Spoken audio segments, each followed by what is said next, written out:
नमस्कार, आपके साथ मैं हूं सुरभि शर्मा। आपकी बार किसकी सरकार में आपका स्वागत है। सबसे पहले आज की सबसे बड़ी खबर पर करेंगे बात। एक्ट्रेस अनन्या पांडे को फिर सोमवार को पूछताछ के लिए बुलाया गया है और आज अनन्या से करीब 3.5 घंटे तक पूछताछ की गई है। अनन्या पांडे अपने पिता चंकी पांडे के साथ एनसीबी दफ्तर आज भी पहुंची। अनन्या से समीर वानखेड़े समेत 5 अधिकारियों ने सवाल जवाब किए। अनन्या से कल यानी गुरुवार को भी 2 घंटे से ज्यादा पूछताछ हुई थी और समीर वानखेड़े के साथ आज भी 5 अधिकारियों की टीम ने अनन्या पांडे से किए सवाल जवाब।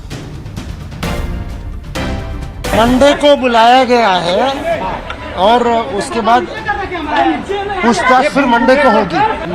मैं आपको सिर्फ इतना बताना चाहता हूँ। क्या करेगा भाई क्या करेगा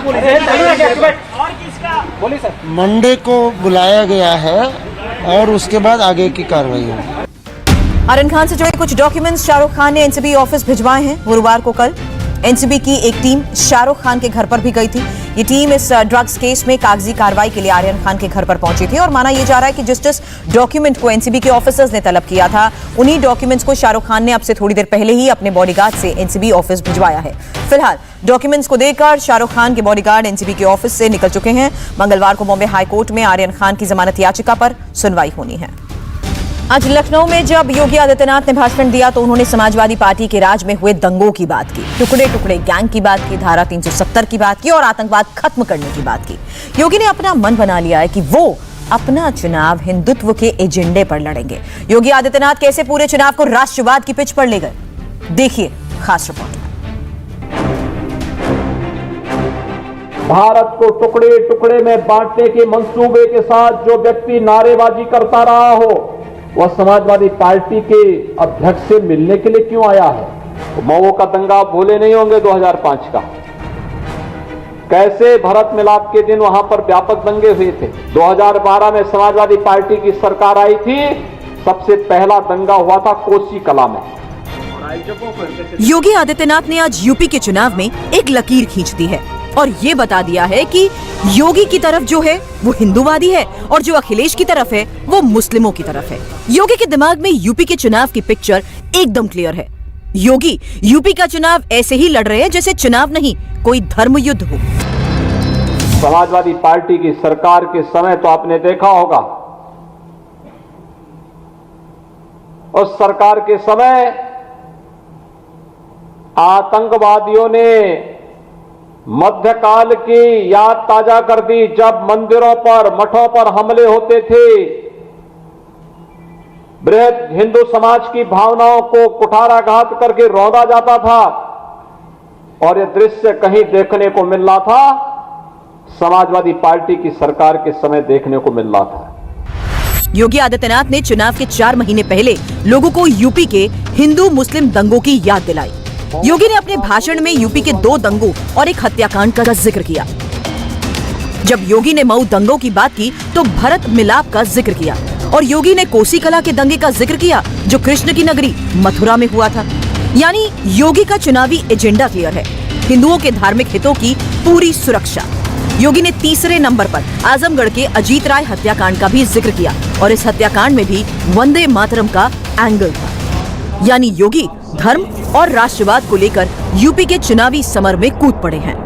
2012 में समाजवादी पार्टी की सरकार आई थी, सबसे पहला दंगा हुआ था कोसी कला में और सरकार ने सबसे पहला निर्णय क्या लिया था। हमारी सरकार आई, हमने सबसे पहला काम क्या किया, हमने सबसे पहला काम किया किसानों का कर्ज माफी का। और समाजवादी पार्टी ने सबसे पहला काम क्या था, राम जन्मभूमि पर आतंकी हमला करने वाले आतंकवादियों को मुकदमों को समाजवादी पार्टी ने वापस लेने का निर्णय पहले लिया था। यही अंतर है। भारतीय जनता पार्टी की सरकार रहेगी, प्रदेश में कोई दंगा करने का दुस्साहस नहीं कर पाएगा। कोई गुंडा, कोई माफिया, कोई पेशेवर अपराधी जबरन किसी गरीब की, किसी किसान की, किसी व्यापारी की संपत्ति पर कब्जा करने का दुस्साहस नहीं कर पाएगा। अगर करेगा तो उसकी छाती पर प्रदेश सरकार का बुलडोजर चलता हुआ दिखाई देगा। मऊ का दंगा भूले नहीं होंगे 2005 का, कैसे भारत मिलाप के दिन वहां पर व्यापक दंगे हुए थे, एफआईआर तक दर्ज नहीं हुई थी। आजमगढ़ में 2007 में आपने देखा होगा अजीत राय की नेशनल पीजी कॉलेज में, सिबली नेशनल पीजी कॉलेज में कैसे निर्मम हत्या हो गई थी। उसने केवल एक बात कही थी, अजीत राय ने एक बात कही थी, उसने कहा था वंदे मातरम होना चाहिए। अरे वंदे मातरम भारत का राष्ट्रगीत है, जिस गीत को गाते गाते भारत के क्रांतिकारी फांसी के फंदे पर झूमते थे। अगर स्वतंत्र भारत में उस गीत को गाने पर कोई सरकार और कोई संगठन या कोई संस्था रोक लगाती है, उसको उखाड़ फेंक देना चाहिए।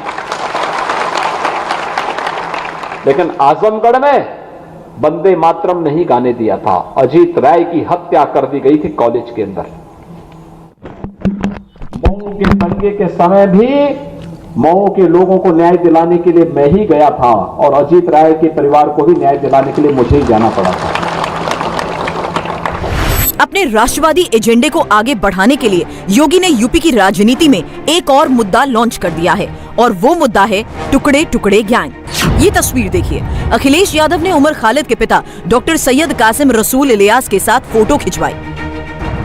दिल्ली हिंसा को लेकर उमर खालिद पिछले 1 साल से जेल में बंद है। उमर खालिद के पिता डॉक्टर इलियास भी प्रतिबंधित संगठन सिमी के मेंबर रह चुके हैं। डॉक्टर इलियास ने राम जन्मभूमि मंदिर के खिलाफ केस भी लड़ा था। अब योगी ने अखिलेश से सवाल पूछा है कि आखिर अखिलेश यादव डॉक्टर इलियास से क्यों मिले।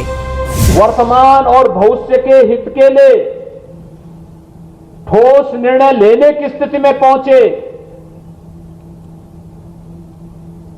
अन्यथा इन राजनीतिक दलों के मंसूबों को आप देख सकते हैं। भारत को टुकड़े टुकड़े में बांटने के मंसूबे के साथ जो व्यक्ति नारेबाजी करता रहा हो, वह समाजवादी पार्टी के अध्यक्ष से मिलने के लिए क्यों आया है? उसकी मंशा क्या है?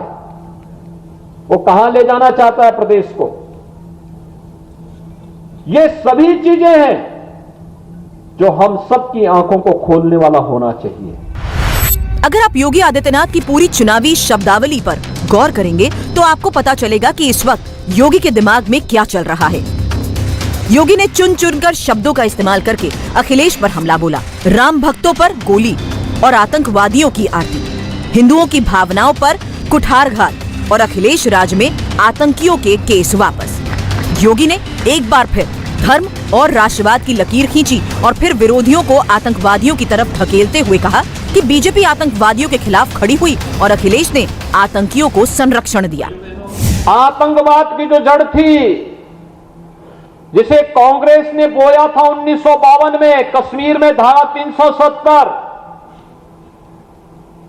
प्रधानमंत्री मोदी जी के नेतृत्व में गृह मंत्री अमित शाह जी ने उस धारा को ही सदैव के लिए समाप्त कर दिया है। न रहेगा बांस,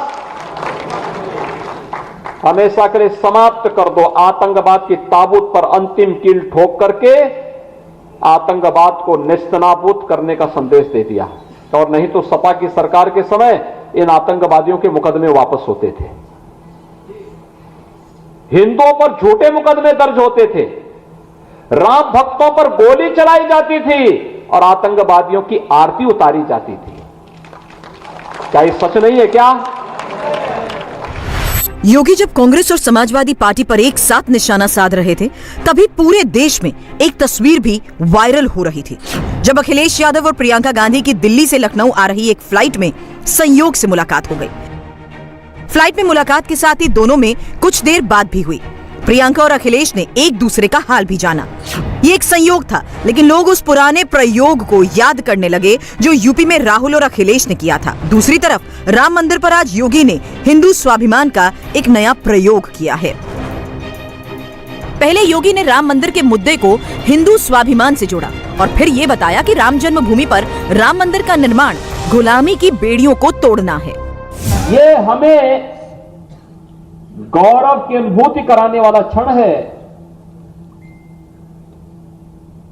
यह हमारे लिए गौरव की अनुभूति कराने वाला अवसर है। अयोध्या में भगवान राम का मंदिर बनना, 135 करोड़ भारतीयों के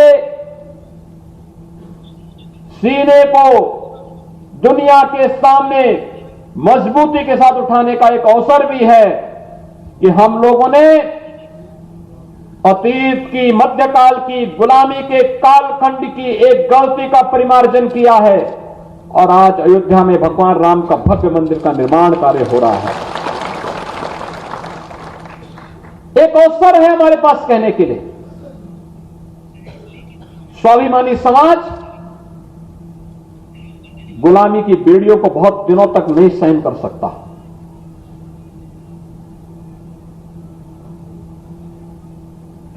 और भारतीय समाज ने वही किया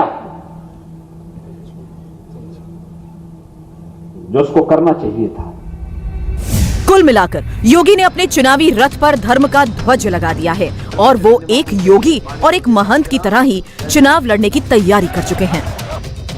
इंडिया टीवी हर वक्त हर जगह डाउनलोड करने के लिए सर्च करें India TV news Google play store या ऐप स्टोर पर।